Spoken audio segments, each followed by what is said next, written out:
A graça e a paz do nosso Senhor Jesus Cristo. E queria aqui compartilhar com os irmãos esta palavra que é poderosa, essa palavra que transforma a vida, essa palavra que resgata o mais miserável pecador, amém? Essa palavra que traz refrigério para a nossa alma.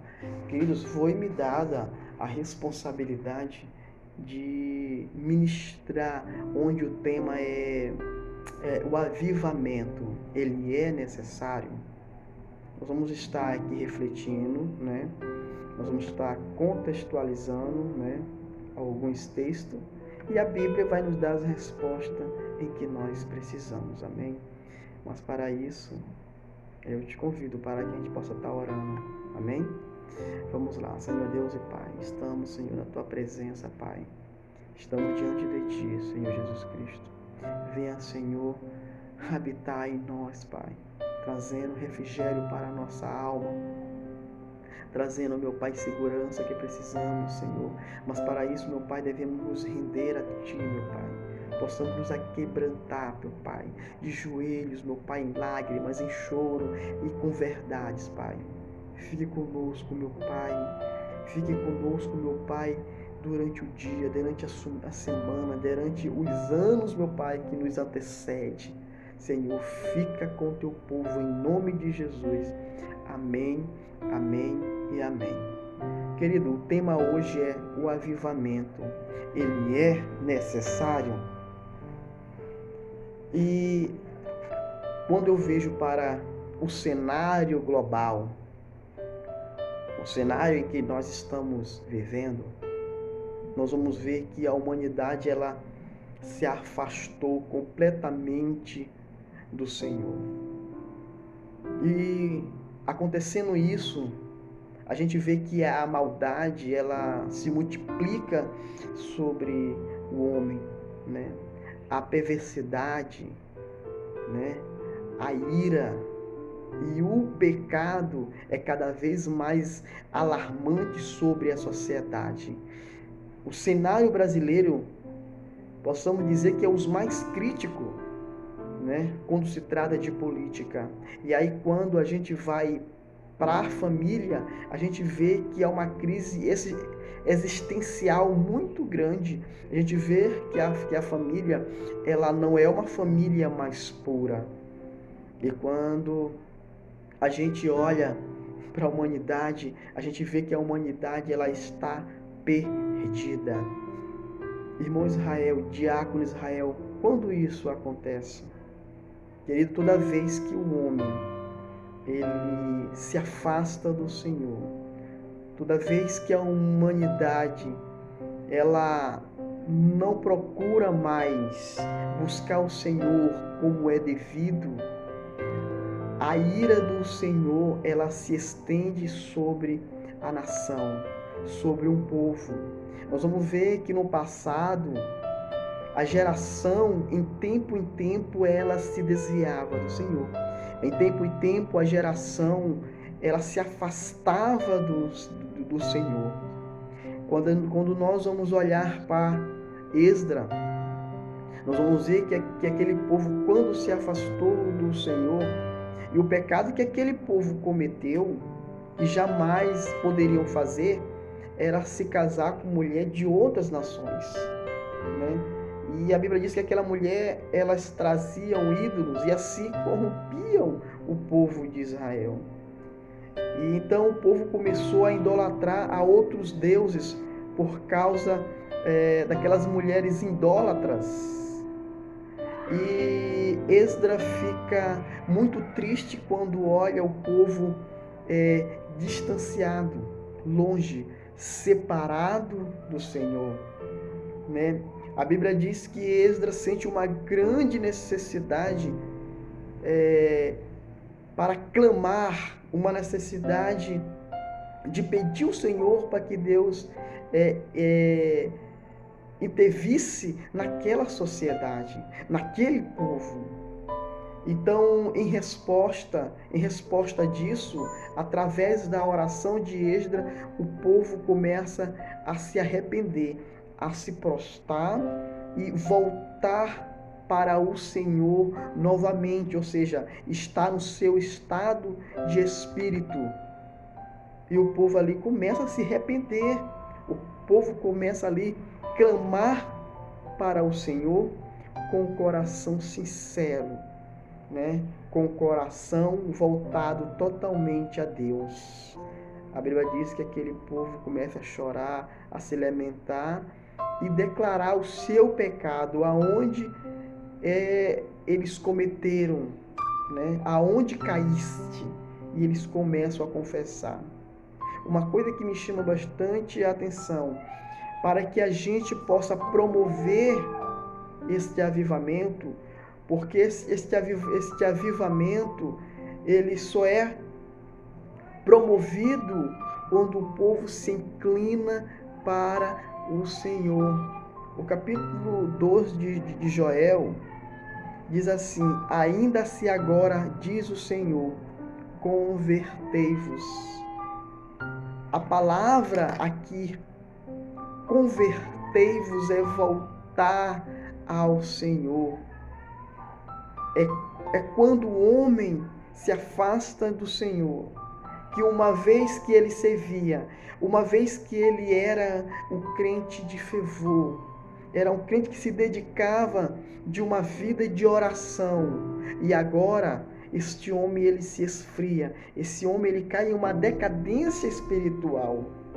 Por isso, querido, é necessário um avivamento, porque a palavra avivamento é um ato e uma ação de avivar-se. Ou seja, é alguém que está em dormência, alguém que está morto, alguém que está em estado vegetativo.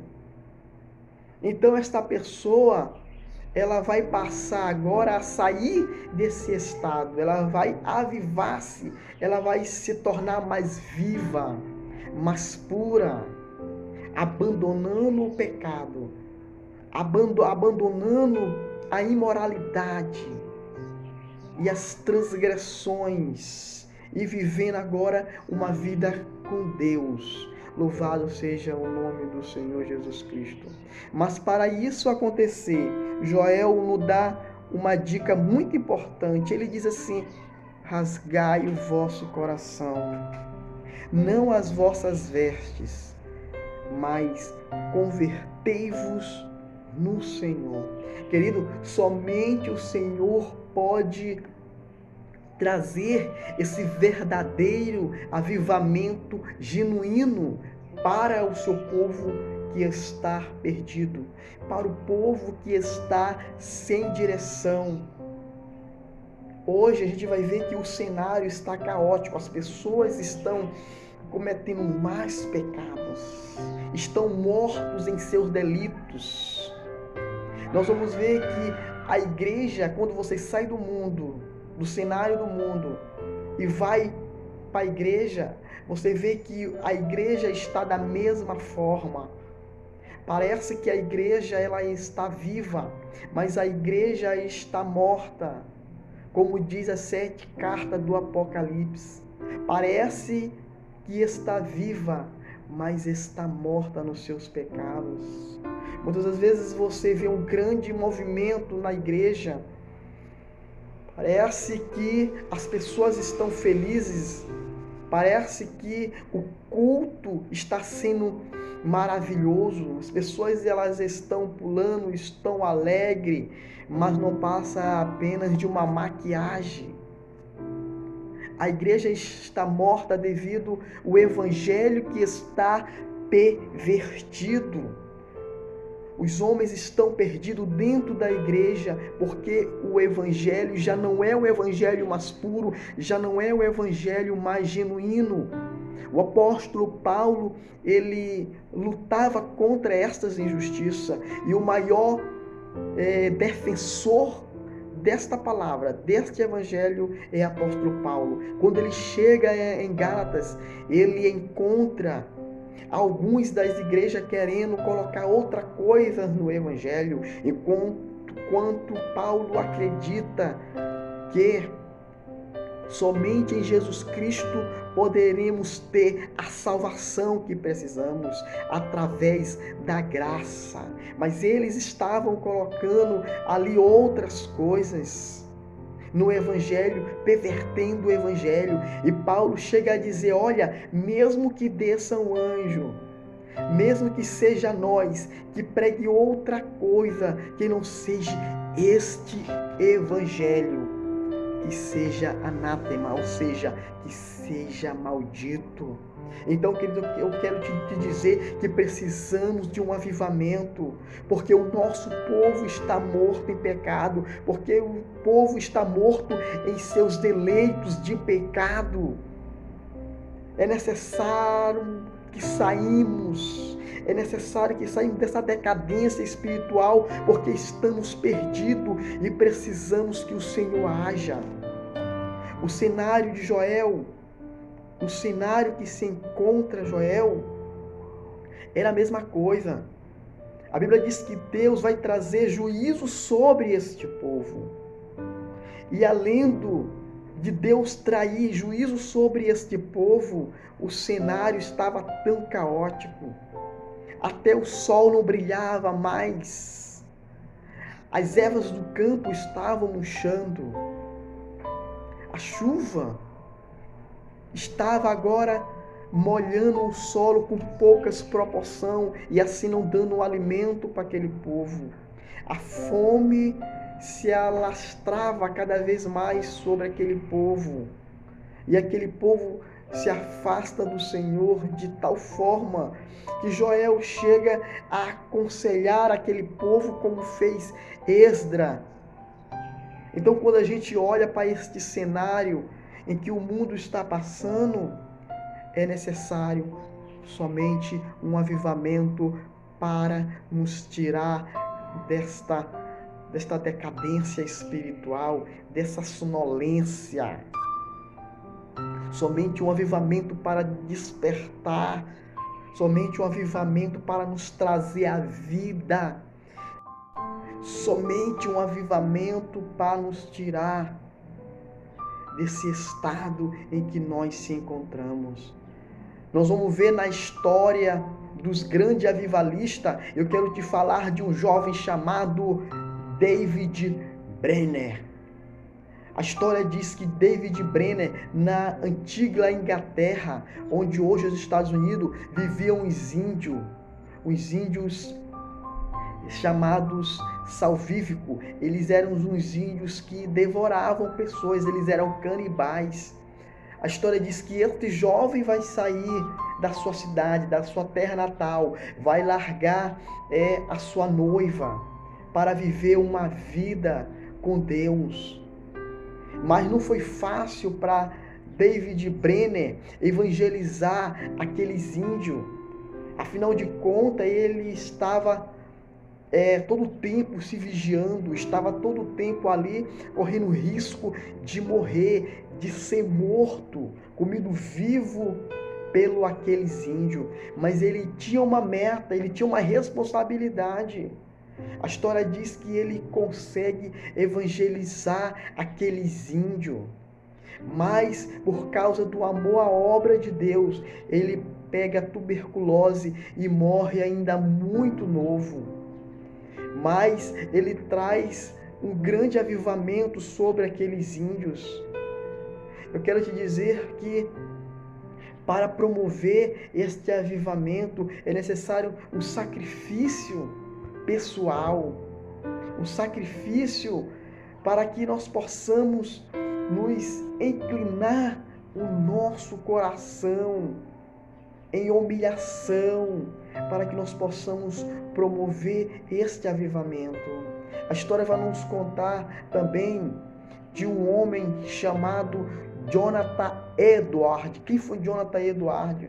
Jonathan Edwards vivia em um tempo em que as pessoas abandonaram ao Senhor como hoje, abandonaram, viraram as costas, e o povo estava cometendo tantos pecados, meu irmão, tantos pecados, que foi obrigado este homem a se ajoelhar, a clamar para o Senhor horas e horas, todos os dias, buscava o Senhor em oração, buscava a Deus em oração, em clamor.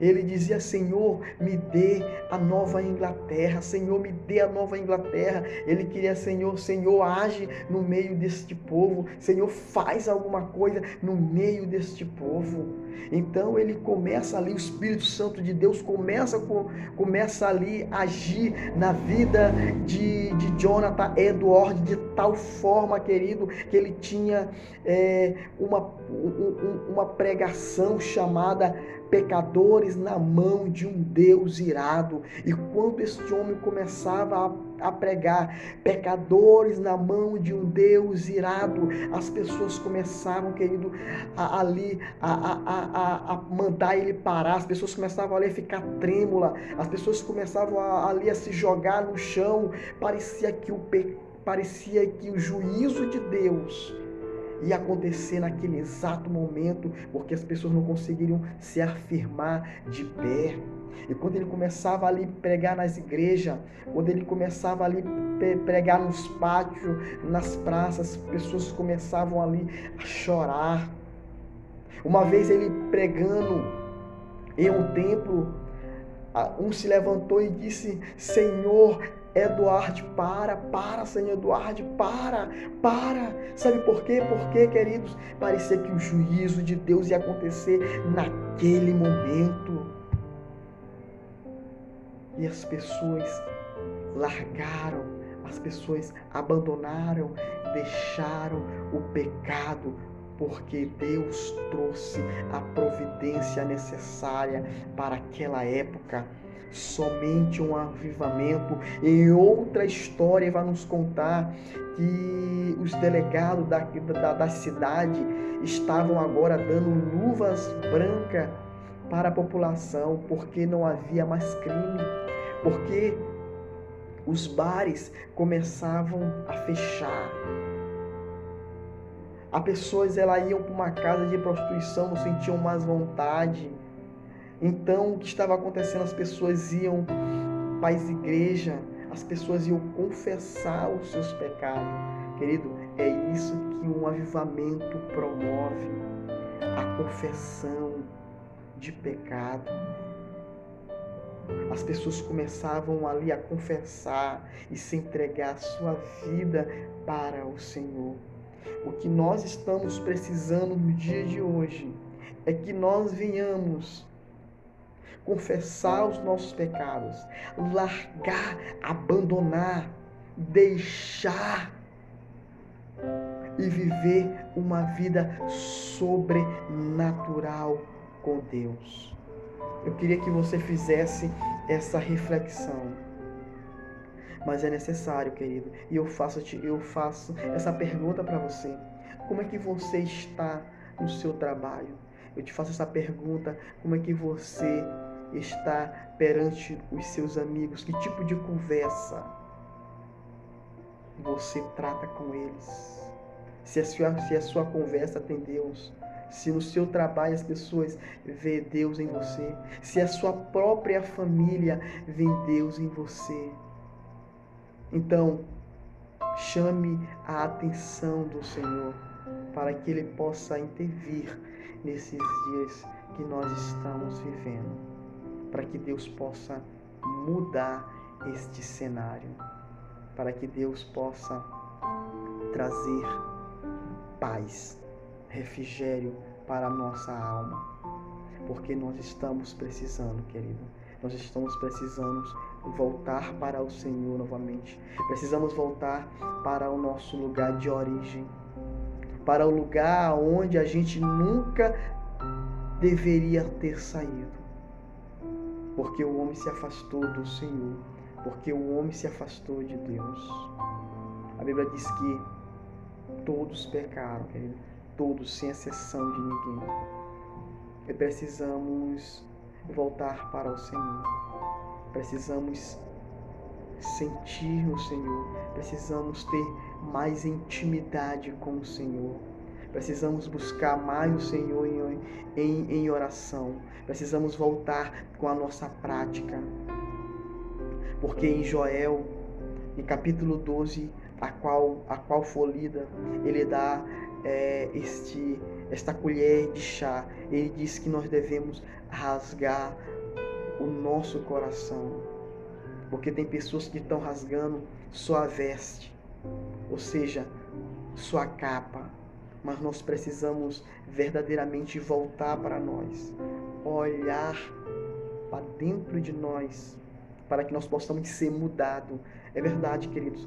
Isaías, ele tem essa reflexão. Isaías começa a ter experiência com Deus e ele olha para o trono. Ele olha a glória do Senhor. Ele vê os anjos. Ele vê a Shekinah do Senhor. E ele olha para si e diz: eu tenho lábios impuros. Eu habito no meio deste povo impuros. Mas ele só diz isso, ele só fala isso porque ele tem uma experiência com o Senhor. Ele tem uma experiência sobrenatural com o Senhor, ou seja, ele tem um encontro com Deus. Devemos ter um encontro com o Senhor. Todas as pessoas que tiveram um encontro com o Senhor, como Moisés teve, o seu primeiro encontro da sarça ardente, ele foi conduzido pela curiosidade. E quando ele chega lá, o anjo fala para ele: olha, tira a sandália dos seus pés, porque o lugar que tu estás é santo. A partir daquele momento, Moisés não seria a mesma pessoa. Promover este avivamento, querido, tenha uma experiência com o Senhor. Chame o Senhor para dentro do seu lar, para dentro da sua casa. Abandone a prática, porque a prática que a humanidade está tendo hoje está na frente de um computador, está na frente de um celular, e abandonando a Bíblia, abandonando a palavra do Senhor. Nós devemos nos fortalecer aqui, nesta palavra. É nela que nós tiramos força. Ela é o grande manual para nossas vidas. Não abandone isso, querido. Não abandone o Senhor. Não abandone as coisas que o Senhor tem para te oferecer. Não abandone. Volte para o Senhor. Então, essa reflexão que eu trago para os irmãos nesta noite. E vamos viver uma experiência sobrenatural com Deus. Amém, amém e amém.